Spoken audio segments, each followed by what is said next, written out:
dark cherry and amber from the house of Banana Republic. This is a beautiful, sweet, fruity amber fragrance that is going to be perfect for the fall time. I've been on the lookout for this one for quite some time. Finally found it in my local Burlington for $19.99 and decided to pick it up. I've been wearing this one a lot over the past few days, and I think I'm finally ready to give my thoughts and opinions on this fragrance.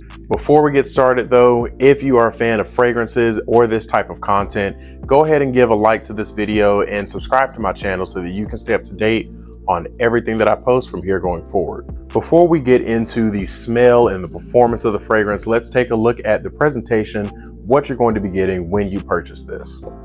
This is what your box is going to look like. It is a red Banana Republic box. Kind of all the fragrances look and have the same design to them. So if you've seen one, you've seen them all. Only difference I've been able to notice is that my other Banana Republic fragrances come in a black box and this one came in a red one. But cardboard box, slides out, the fragrance rests inside of it like that. Overall, I think it is very nice presentation for a $20 fragrance.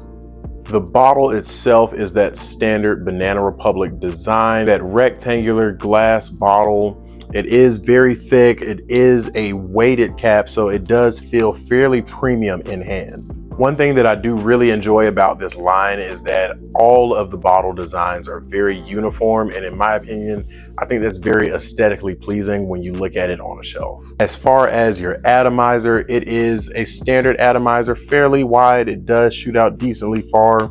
It gets the job done. It's not pressurized or anything like that, but this is a $20 fragrance. I'm not asking for more than this. Now, as far as how this one smells, you are definitely getting a strong blast of that cherry in the opening. It's not, however, your Tom Ford Lost Cherry or like one of the Guerlain L'Homme fragrances. This one, in my opinion, definitely does its own thing when it comes to cherry scents. You get a really nice dark, but almost sour smelling cherry note in the opening. Don't think sour in a bad way though. Think sour in the way that you would think of like a sour but sweet candy. Behind that sits some florals as well as some sweet ambery tones. The official notes of this one in the opening are sour cherry and pink freesia. Then in the mid, there's praline and cherry blossom. And then in the base, there's red amber and cedar. It is described as a fruity floral gourmand fragrance. In my opinion, I don't think I would classify this one as a gourmand. It does not necessarily smell edible. However, it is very sweet. If I had to compare it to anything, I would say to put yourself in the mindset of Baccarat Rouge 540, tone up those ambery tones and add in a note of cherry, and that kind of puts you in the mindset of what this is going to smell like. Overall, I think it is a very pleasant smell. I think if you enjoy fruity scents or you enjoy sweet ambery scents, you're really going to like this one. And it definitely punches a lot further above its weight class when it comes to price. This does not smell like a $19.99 rack store fragrance. As far as when and where I could see this scent being worn, this one, in my opinion, is definitely a fall winter style of a fragrance. I don't really see myself reaching for this in the heat. I do think you could potentially pull this off on a spring or summer evening when it's a little bit cooler, but for the most part, I'm going to reserve this one for the colder weather. As far as who I could see wearing this one, in my opinion, is a unisex fragrance that does lean slightly feminine. So for those of you out there who do like those more traditional masculine leaning scents, this is not that. But if you are comfortable wearing a fragrance that does lean a little bit on that feminine side, you will enjoy this one. It also has a very date night kind of a vibe about it. This is definitely one that I would describe as a sensual fragrance. There's something about it that just kind of quietly says, come closer. So for that reason, I do think that this one is one that I would reserve for date nights or just cozy nights in hanging out with my girlfriend. Now, performance is where this one is going to take a pretty big hit.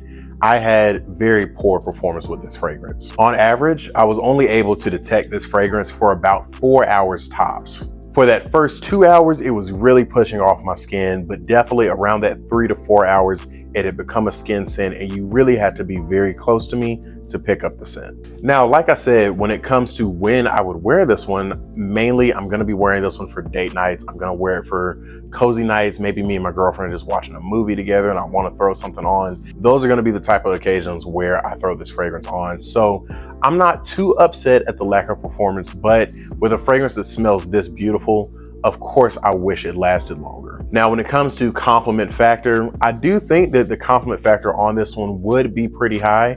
However, I have only worn it around my girlfriend. She has told me on a couple occasions that I smelled nice, but I have not tested this out in the real world. But when it comes to a date night sensual style fragrance, as long as my girlfriend likes it, that's all that matters. As far as where you can pick this one up from, I've seen it on numerous discount sites, but the most affordable price that I have seen it is at rack stores, whether that be Burlington, TJ Maxx, Marshalls. I typically find it there for around $19.99. And as the fall time approaches, I'm starting to see more and more of these in my rack stores. So if you are interested in this one, I would highly recommend that you shop around, be patient, find it at a rack store.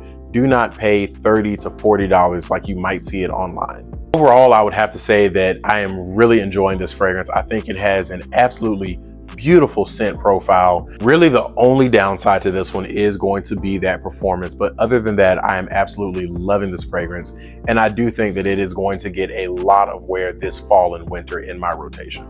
Drop a comment down below and let me know, have you tried Dark Cherry and Amber from the House of Banana Republic? I would love to know what your experience with the fragrance has been like. As always, if you made it this far into the video, I would like to say thank you so much for watching. Please don't forget to like, comment, and subscribe. Doing those things go a long way to supporting this channel. And until next time, peace.